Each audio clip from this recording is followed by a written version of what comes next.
কোশ্চেনটা যে সায়েন্স নিয়ে পড়বো না আর্টস নিয়ে পড়বো না কমার্স নিয়ে পড়বো, এটা সাধারণত সকলের মধ্যেই থাকে আর এটা জেনুইন একটা প্রশ্ন। আর সবাই অনেকে অঙ্কে ভালো থাকে তবুও তারা ভাবে যে আর্টস নিয়ে পড়া যাক, অনেকে একটু অঙ্কে কমজোর কিন্তু মন থেকে একটা ফিলিং আসে যে না সায়েন্স নিলে একটু অসুবিধা হবে কিন্তু আমি পড়তে পারবো। আবার বাবা মাদের সকলের সর্বকালের প্রিয় সাবজেক্ট সায়েন্স। সোসাইটি কেন এমন এরকম বলে বা কি কি কেরিয়ার অপরচুনিটি আছে, আর্টস বা কমার্স বা সায়েন্সের মধ্যে কি কি সাবজেক্টসগুলো আছে সেই নিয়ে এই ভিডিওটি থাকবে। তো ভাই, আই থিঙ্ক তুমি এবার মাধ্যমিক পরীক্ষা দিয়েছো এবং তুমি মাধ্যমিক পরীক্ষা দেওয়ার পরেই ভাবছো বা মাধ্যমিক পরীক্ষা দিয়ে তুমি আসছিলে তখনই কেউ কোনো আন্টি অথবা কেউ পাশের বাড়ির লোক তোমাকে জিজ্ঞেস করছে কি বাবু পরবর্তীতে কি নিয়ে পড়বে। আপাতত তুমি চিল মারো, ভাবতে হবে না সেগুলো নিয়ে। আর এই ভিডিওটি দেখো, কিন্তু এই ভিডিওটি দেখার সময় তুমি ডেফিনেটলি একটা পেন এবং পেপার নিয়ে বসবে, তাহলে তুমি ডিসাইড করতে পারবে যে তুমি আগামীতে কি নিয়ে পড়তে চলেছো আর অল্প হলেও ক্লিয়ার হতে পারবে। আমি প্রথমে সাবজেক্টসগুলোকে একটু ভালো মতো বলবো যে প্রত্যেকটা স্ট্রিমে কি কি সাবজেক্ট আছে, টোটাল কটি সাবজেক্ট নিতে হয়, এবং তারপরে আমি কেরিয়ার অপরচুনিটি নিয়ে আলোচনা করব। অ্যাকচুয়ালিতে দেখো এই সমস্ত ডিসিশনস নেওয়ার পেছনে তোমার কয়েকটা জিনিস ইম্পর্টেন্ট করে।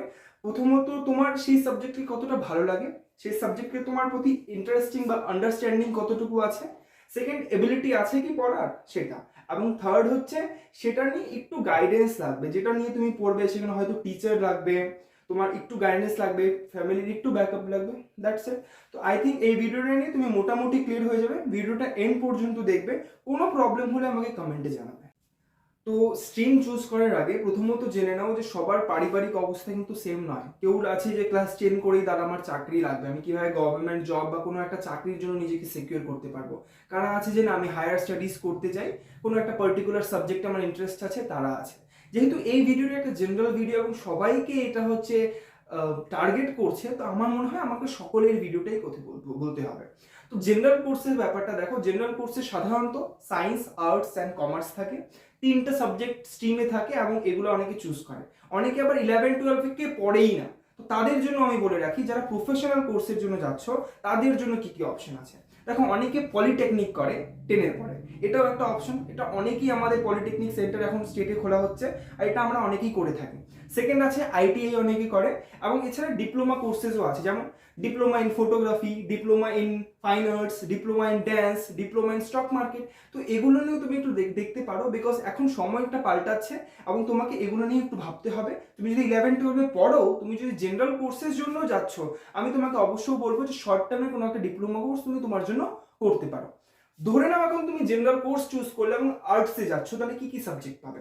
Education, history, geography, sociology, psychology, তারপরে পলিটিক্যাল সায়েন্স, ঠিক আছে? এই ধরনের সাবজেক্টসগুলো তোমরা পাবে, যেগুলো তোমরা আর্টসের মধ্যে পাবে।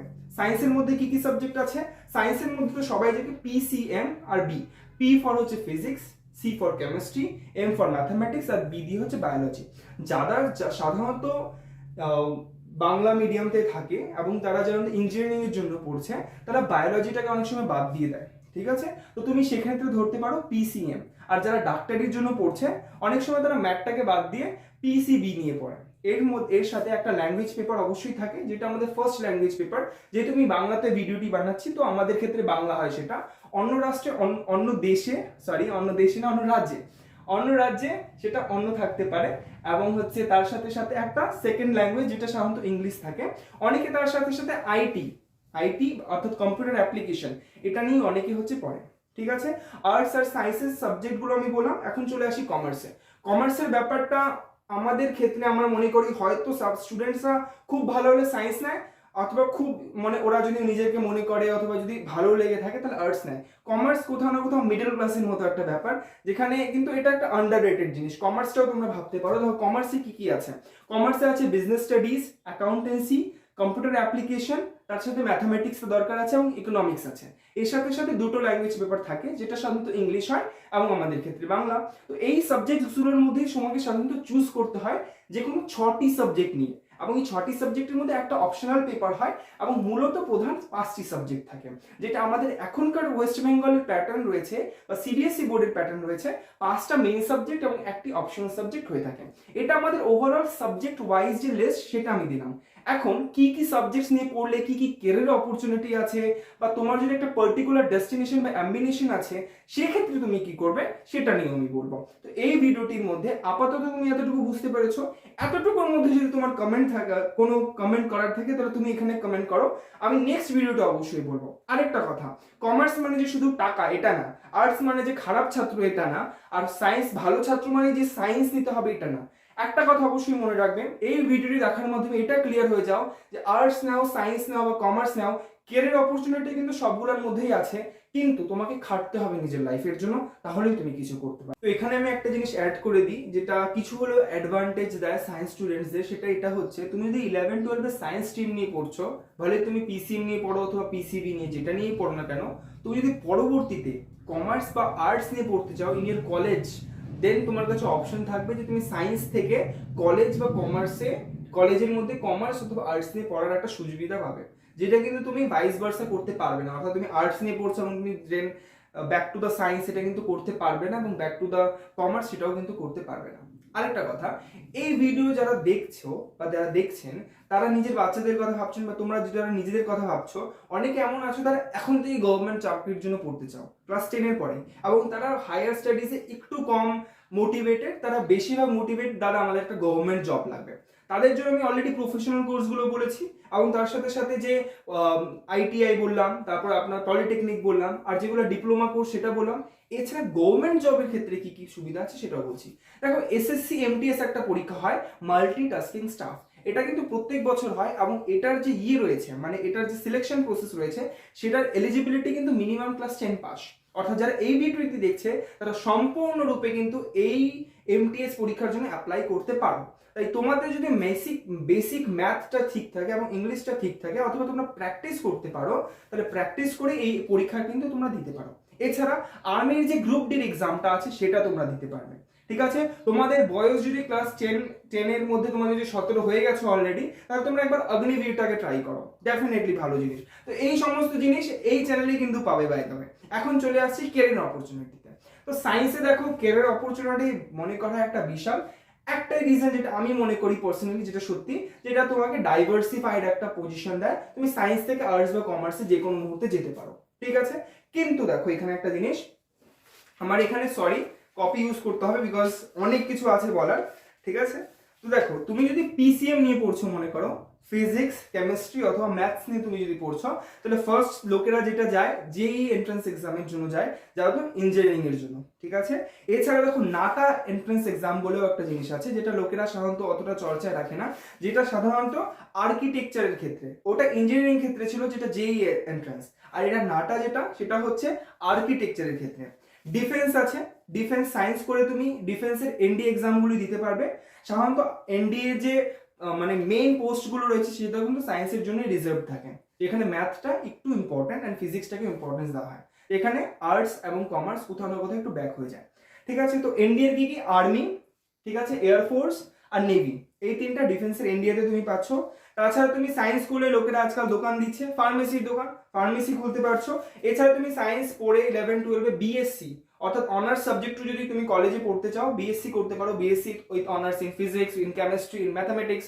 ওকে, এছাড়া তুমি দেখো এভিয়েশন সেক্টরে যেতে পারো, রিসার্চ অ্যান্ড ওরিয়েন্টেশন সেক্টরে যেতে পারো, যেখানে তুমি প্রথমে বিএসসি করবে, তারপরে এমএসসি করবে, তারপর পিএইচডি করবে, পিএইচডি করার পরে কোনো রিসার্চ ওরিয়েন্টেড সায়েন্সের রিসার্চ ফিল্ডেও তুমি কাজ করতে পারো। রাইট, এছাড়া কি কি আছে, পাইলট, যেটা মেয়েরা অনেকে হতে চায়, ভালো ভালো পাইলট।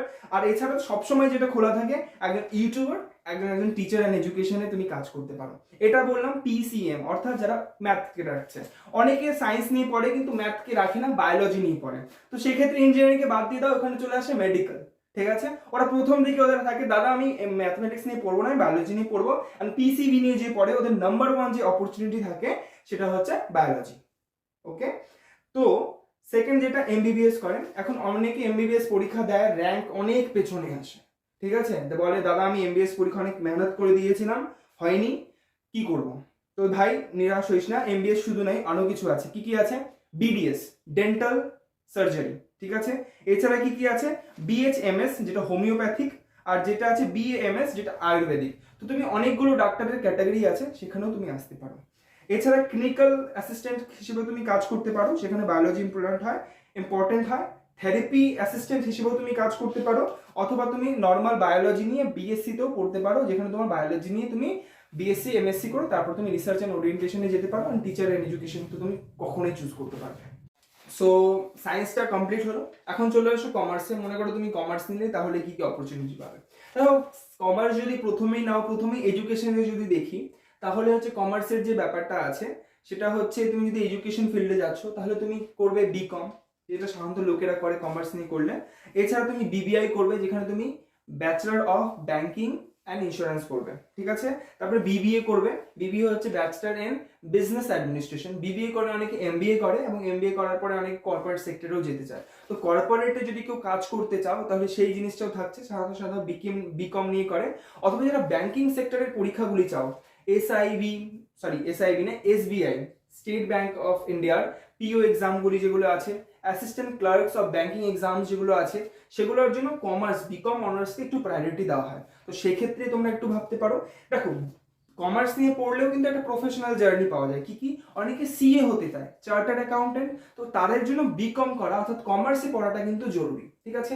এছাড়া আরেকটা আছে কোম্পানি সেক্রেটারিয়েট, যেটাকে বলা হয় সিএস।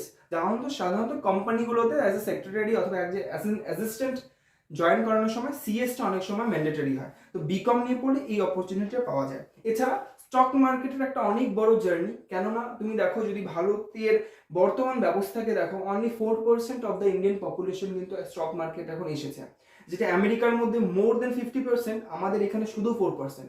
আগামী দিনে ইন্ডিয়ার প্রগতির কথা সবাই বলছে, এখানে লোকেরা আসবে, লোকেরা এফডিআই করবে, লোকেরা টাকা স্টক মার্কেটে রাখবে। সেক্ষেত্রে বিকম অনার্স করে অথবা কমার্সের ব্যাংকিং সেক্টরটাকে অল্প জেনে স্টক মার্কেটের ক্ষেত্রে আসার ক্ষেত্রে কিন্তু একটা অনেক বড় সুযোগ সুবিধা রয়েছে। এটা নিয়ে অবশ্যই ভাবতে পারো। যদি কেউ স্টক মার্কেট নিয়ে পড়ার ইচ্ছা আছে অথবা ভাবছো, কমেন্ট অবশ্যই বলবে দাদা স্টক মার্কেট একটা হাই ফায়ার, অথবা কিছু একটা কমেন্ট অবশ্যই করবে, যাতে আমি তার সাথে পার্সোনাল রিপ্লাই আমি তাকে করবোই করবো, ভাই আমার এটা পার্সোনাল সাবজেক্ট, ওকে। এনিহাউ, তো এটা হচ্ছে তোমার কমার্সেরটা হয়ে গেল। এখন যারা আর্টস নিয়ে পড়ে তারা, ভাই যারা আর্টস নিয়ে পড়ে তারা আইএস হয়, সিরিয়াসলি। কেননা দেখো আর্টস নিয়ে যারা পড়ে তার পলিটিক্যাল সায়েন্স পড়ছে, হিস্ট্রি পড়ছে, জিওগ্রাফি পড়ছে, আর এই সাবজেক্টসগুলি হচ্ছে সাধারণত ইউপিএসসি এক্সাম অথবা সিভিল সার্ভিস এক্সামসের ক্ষেত্রে জরুরি হয়, ঠিক আছে। তো এটা মনে করবে না যে তুমি সায়েন্স নিয়ে পড়ছো তুমি ভালো, আর তোমার বন্ধু আর্টস নিয়ে পড়ছে তো খারাপ, ভাই এটা ঠিক না। প্রথমত অহংকার করবে না কোনো কিছুতে। আরেকটা জিনিস যেটা হচ্ছে আর্টস নিয়ে যদি যারা পড়ছো তারা সাধারণত এই ক্ষেত্রে অনেকে যায় ক্লাস 10-এ ভালো রেজাল্ট থাকা সত্ত্বেও 99, 100 পায় ম্যাথামেটিক্সে, তবুও তারা আর্টস নিয়ে পড়ে। কেন? কারণ কি তাদের প্রথম থেকে লক্ষ্য থাকে যে সিভিল সার্ভিসের ক্ষেত্রে যাব। তো আমি বলবো যাদের লক্ষ্য ওরিয়েন্টেশন আছে, জিনিসটা ঠিক আছে, তারা আর্টস নিয়ে ভাবতে পারো। অথবা যাদের আর্টসের কোনো একটা পার্টিকুলার সাবজেক্টেই কিছু করার ইচ্ছা আছে, মনে হয় তুমি একটা হিস্ট্রি টিচার হতে চাও, অ্যাজ এ সাবজেক্ট হিস্ট্রি তুমি খুব ভালোবাসো এবং তোমার পড়তে ভালো লাগে, বিশ্লেষণ করতে ভালো লাগে, অথবা তোমার জিওগ্রাফি পড়তে ভালো লাগে, এক্ষেত্রে তো তুমি সায়েন্স নিয়ে পড়লেও তোমাকে আবার ব্যাক করতে হবে আর্টসে, তাই না? তো সেই ক্ষেত্রে তুমি হিস্ট্রি নিয়েই বা জিওগ্রাফি নিয়েই পড়তে পারো ছোট থেকে। তুমি অ্যাজ এ ইউটিউবার হয়ে আসতে পারো, তুমি এখানে হিস্ট্রি নিয়ে, আজকাল তো ইন্ডিয়ান হিস্ট্রি নিয়ে অনেক ইউটিউবার্সরা আসছে, অনেক ইউটিউবার্সরা ইন্ডিয়ান হিস্ট্রি নিয়ে বলছে, ইন্ডিয়ান ফেক হিস্ট্রির কথা বলছে, ম্যানিপুলেটেড হিস্ট্রির কথা বলছে। এখানে হিস্ট্রির যে ব্যাপারটা আছে সেই ব্যাপারটা নিয়ে অনেকে হিস্ট্রি পড়ছে, ঠিক আছে। তো অ্যাজ এ সাবজেক্ট যদি তোমার সেটা ভালো লাগে সেটা তুমি পড়তে পারো। আরেকটা কথা, এই ভিডিওটা এখানেই শেষ হচ্ছে। এই ভিডিওটির মধ্যে আমি আলোচনা করলাম আর্টসের সাবজেক্টসগুলো, কমার্সের সাবজেক্টসগুলো, সায়েন্সের সাবজেক্টসগুলো কি কি ক্যারিয়ার অপরচুনিটি আছে, সামনে যদি না পড়তে চাও গভর্নমেন্ট জবের জন্য অ্যাপ্লাই করতে চাও কি কি গভর্নমেন্ট জব আছে, সেটাও যদি বাদ দাও প্রফেশনাল কোর্স করতে চাও কি কি কোর্সেস আছে, স্টক মার্কেটে কি কি সুযোগ সুবিধা রয়েছে, সমস্ত কিছু।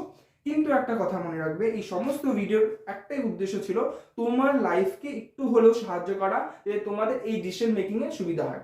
এই ভিডিওটা তুমি শুধু নিজে দেখবে না, তুমি তোমার প্যারেন্টসদেরকেও দেখাবে, কারণ কি তারাও যাতে এই শর্টের জিনিসটা বুঝতে পারে যে আসলে কোনটা ইম্পর্টেন্ট। কোনো কিছুই ওভার ভ্যালুড বা আন্ডার ভ্যালুড করলে চলবে না, সমস্ত কিছুর ভ্যালু আছে, কিন্তু হ্যাঁ পরিশ্রম করতে হবে, তাহলেই কিন্তু রেজাল্ট হবে।